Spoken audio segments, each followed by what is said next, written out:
of several accomplishments. I request CMA Professor Gopinath, Director of Sindhi Institute of Management, to introduce the chief guest to the August gathering. I have the privilege of introducing my good friend of 25 years plus, and I deem it an honor, Rajdeep. Dr. Rajdeep Manwani is an academician, trainer, motivational speaker, life coach, counselor, social change agent, quizmaster par excellence, both by training and by choice. He is the professor and head of the academic research cell of Sindhi College and is a triple postgraduate with a PhD, having completed his MCom, MBA and MPhil, and also a doctorate in commerce and topping in certain activities here. He is a gold medal holder, topping both in MCom and MPhil in the Mysore University examinations.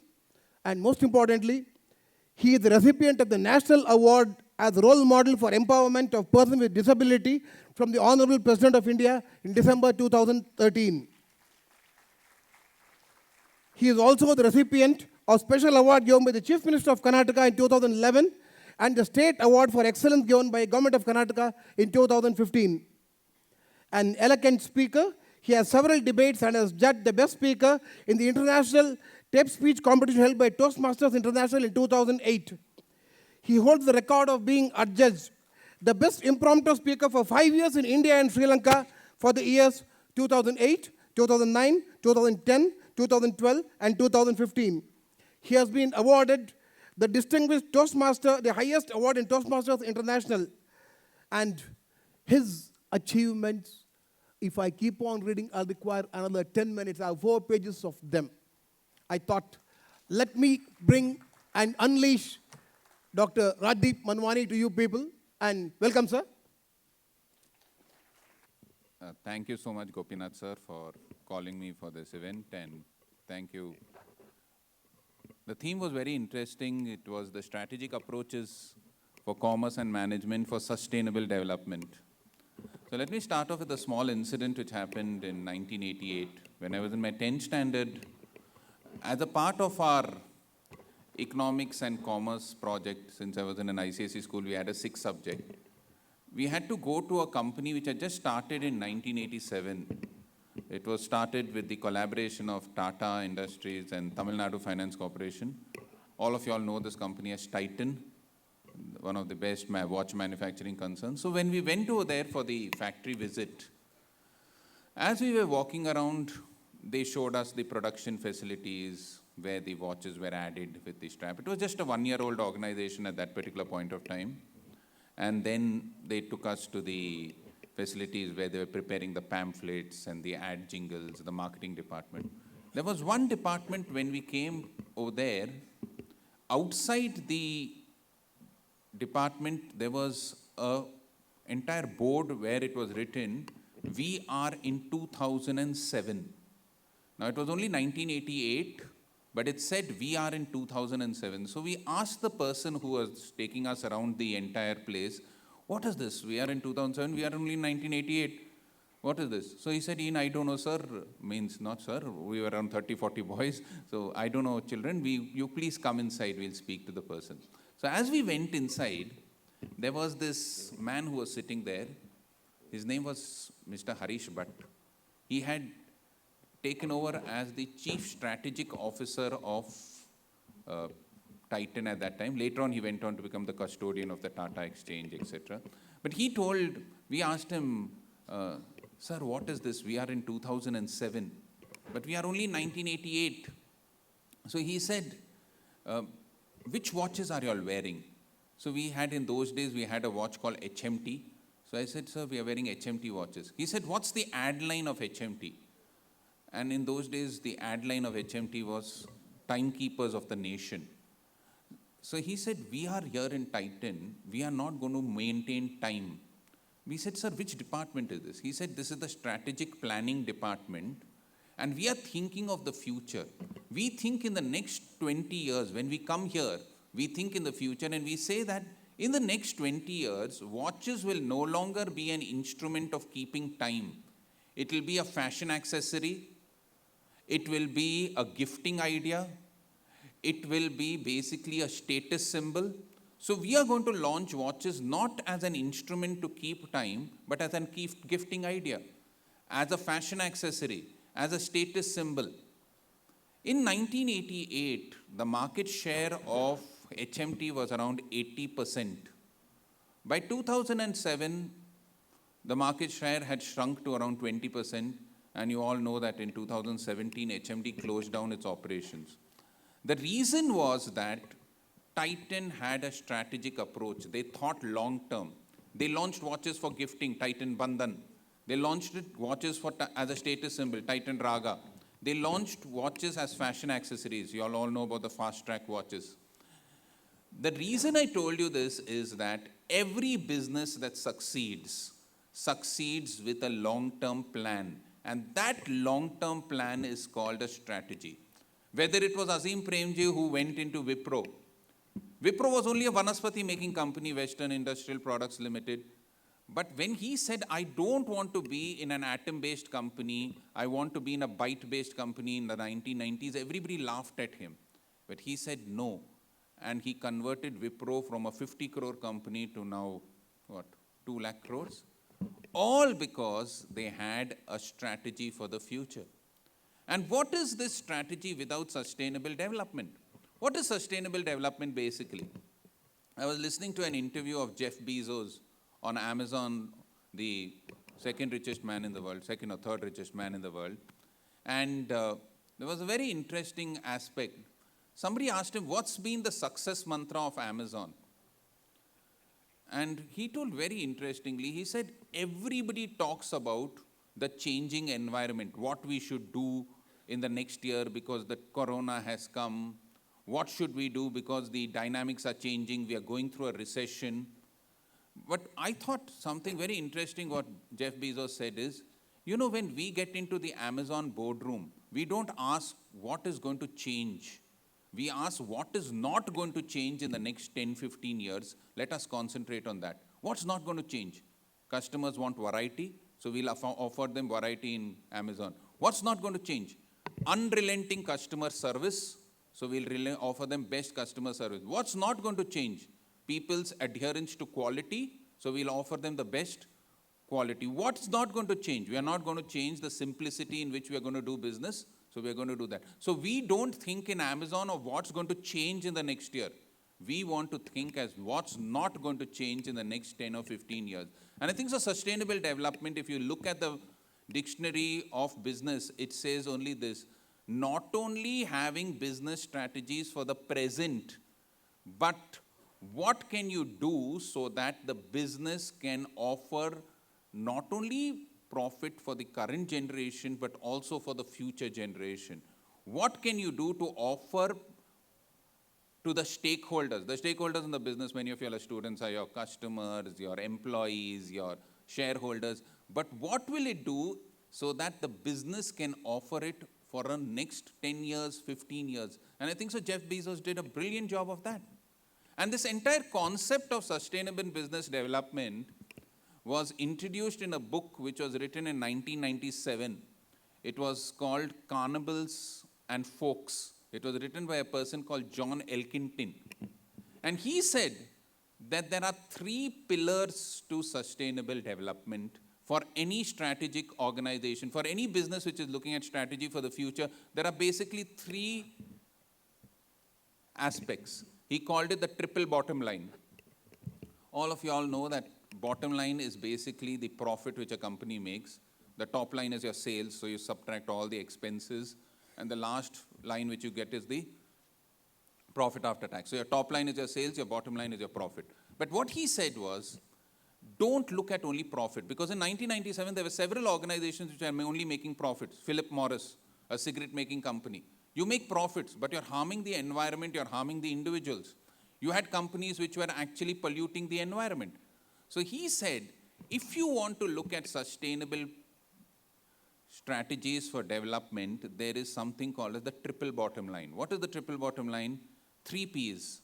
Not only the profit, 1 P is the profit, but let's look at the second P, that is the people, the employees working in your organization. Let us not only look at the profit and the people, let us look at the third P, that is the planet. So if you want strategic development, there has to be the profit, there has to be the people, and there has to be the planet. And if these three are combined together, that makes sustainable development. So what is profit? Profit, as per John Elkington and lot of research on sustainable business development, is where the profit is made ethically out of complete customer satisfaction. If the customers are satisfied and if they are happy with what they are using and what they are producing, what they are consuming, that profit is ethical. But if you're giving something just for the sake of giving it, it's not happening. You know, you all might have studied in your BCom and BBA and MBA, and all of you all might have heard that Philip Kotler said customer satisfaction. But it's no longer about customer satisfaction. You're moving from customer satisfaction to customer delight. And now we have a term called customer ecstasy, where you satisfy the customers through profit to a different level, which is customer ecstasy. Let me explain this. What is customer dissatisfaction? The other day I was going with my friend to Mysore and some days back, and you go to this restaurant on the road, you know, between Bangalore and Mysore, there is Mandya. And you know, if you get down in these Udupi restaurants, you have these people who will be serving water. And how do they serve water? They'll take their 5 fingers in the 5 glasses and they'll come and serve it on your... extremely difficult, you know, because we are very scared. What sort of hygiene is this? You don't know where those fingers have gone before they've gone into the water, right? So it's very scary. But my friend went up to the manager and he said, "What's wrong with you all? This fellow is putting his fingers in the water glasses and he's serving it to everybody." So that manager told, "What? You don't have any sense." He told in Kannada, "Nimge buddhi ilva." "Why you don't have any sense? He's putting his hands in the fingers in that water whole day. Definitely his fingers are clean. So how can it be not clean?" But we are not satisfied. So that is customer dissatisfaction. Let's say you go to a normal restaurant and that person serves you the water in a steel tumbler and you feel happy, you drink the clear water, it's customer satisfaction. Let's go to a little higher level. If you go to a better restaurant, a 3-star restaurant like Konark or somewhere, they'll serve you the water in a sparkling, transparent glass covered with a plastic cover, and you feel, oh, there's no pollution, it's very nice cold water, and you drink it. You're a little more happy, it's customer delight. But what is customer ecstasy? And I'm talking about a basic thing like water. Okay. The other day, I had got a gift coupon to go to a restaurant here in Bangalore in Old Airport Road. It's called Royal Orchid. And I had gone with my friend for the buffet. You should see the way in which they serve water there. There will be this beautiful, good-looking waitress who will come up to you, and she'll have these 3 bottles of water wrapped in that velvet cloth, and she'll come up and say, "Sir, can you touch this and tell which temperature of water do you want?" And you'll touch it. One will be normal, one will be cold, one will be little warm. And you'll say, whatever, you're not concentrating on the water. Okay, so you'll say, whatever. Understand? So my friend said, "Warm water, madam." Then she'll go and she'll get the warm water, and she'll get that designer glass of water, and she'll look into your eyes and she'll pour that water into that glass as if she's pouring liquid gold. Not one drop will go outside. And all the time she's smiling and looking at you. Now, will you go and drink water anywhere else after that? No. That is called as customer ecstasy. So the profit which you make, the first P which John Elkington talked about for sustainable development is the profit. And profit comes through customer ecstasy. It's no longer customer satisfaction and customer delight. Let's go to the second P. I'm running out of time. And profit, it comes through innovation. I have lots of things to talk about, but you have lots of things where you're talking about the profit and the customer. Gopinath sir has told me you have to finish in 10-15 minutes. I told yes, because I'd gone to a top company some days back, Motilal Oswal, and I asked them, how long do I talk? They said, "Sir, you talk how long you want. We will leave in half an hour." So, I don't want to take more time. Yeah, absolutely right. So don't worry. Just 2 more P's and we are finished. The second one is called as the people. Now, the people are the most important aspect of any organization. I read a story some years back. There was this man who was selling these old junk, and he was selling it in an auction. So he had these different small sorts of watches, old vases. And he picked up, so old watch, somebody said 200 rupees, somebody said 300 rupees, 350 rupees, 1, 2, 3, gone. He sold it. There was one more person who was selling So he was selling these, and finally he came to a very rusted old violin. So he picked up the violin and he asked, who's paying anything for it? Somebody said 50 rupees. So he said, only 50 rupees for this violin. Somebody said 100 rupees. There was an old man who was sitting over there. He said, sir, I am a violinist. I want to play the violin and see if it works. So he said, okay, come. He took the violin and he started playing the violin. When he started playing the violin, the tunes and the melodies which came out of the violin were so good. Everybody was enthralled. They were absolutely mesmerized. Beautiful new tunes came out. And finally, when he kept the violin down, somebody shouted 2,000 rupees. Somebody shouted 3,000 rupees. Finally, that violin was sold for 8,000 rupees. What was being sold for 100 finally was sold for 8,000 rupees. Sometimes an instrument in the hands of a master can enhance its value 100 times. Now, why I told you the story was basically as management, if you value the people, if you can get the best out of the people in your organization, you are like that violinist. And today the concept of sustainable development cannot happen without people. If you can treat your people the best, give them the best. If you all have seen the latest ad of Tata Steel, Tata Steel is awarded the best employer for the past 5-6 years in India. They show some people having lunch in a canteen. Then they show the next visual, they are going for an adventure trek. They show the next people, they are in a training room. All about people. They show some people playing basketball. And then the last slide or the last line in that advertisement reads, we also make steel. That means they are making people. And the last line reads, we also make steel. That means the concentration on the people is so much. If the employees do their best, the organization becomes the best. And you know, Tata Steel had a managing director called Rusi Modi. And they have these complaint sessions, you know, after every 15 days, they'll go and ask the employees whether the employees are happy or not. And one of them said, sir, we are not happy. He said, why? He said, sir, the manager's toilets are so well maintained, but we workers, we are working in the Tata Steel factory. Our toilets don't seem to be so clean.